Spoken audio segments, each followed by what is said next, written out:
നബി സല്ലല്ലാഹു അലൈഹി വസല്ലമ പറഞ്ഞു, മൻ ഖറഅൽ ഖുർആന വ തഅല്ലമഹു വ അമില ബിഹി യൂദഉ അലാ റഅസിഹി താജുൻ മിനൽ വഖാർ ളൗഉഹു മിസ്ലു ളൗഇ ശംസ്. നബി സല്ലല്ലാഹു അലൈഹി വസല്ലം പറയുകയാണ്, ഒരാൾ ഖുർആൻ ഓതുകയും അത് പഠിക്കുകയും അതനുസരിച്ച് ജീവിക്കുകയും ചെയ്താൽ യൂദഉ അലാ റഅസിഹി താജുൻ, ഒരു കിരീടം തലയിൽ അണിയിച്ചു കൊടുക്കുന്ന, അതിൻ്റെ പ്രകാശം സൂര്യനെ പോലെ പ്രകാശിക്കുന്ന ഒരു കിരീടം. അതുകൊണ്ട് തന്നെ ഖുർആൻ പഠിച്ച മക്കളുടെ പരലോകത്തെക്കുറിച്ച് ഓർത്ത് മാതാപിതാക്കൾ ഉത്കണ്ഠപ്പെടേണ്ടതില്ല. ഇനി അവരുടെ കാര്യമോ, മക്കളെ ഖുർആൻ പഠിപ്പിച്ച മാതാപിതാക്കളോ?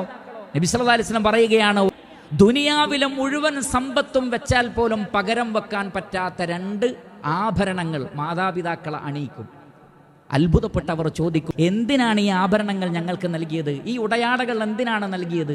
ഉത്തരം, മക്കളെ ഖുർആൻ പഠിപ്പിച്ചതുകൊണ്ടാണ്. മക്കളെ ഖുർആൻ പഠിപ്പിച്ച മാതാപിതാക്കൾക്ക് പരലോകത്തെക്കുറിച്ച് ബേജാറ് വേണ്ട, ആ മക്കളെക്കുറിച്ചും ബേജാറ് വേണ്ട.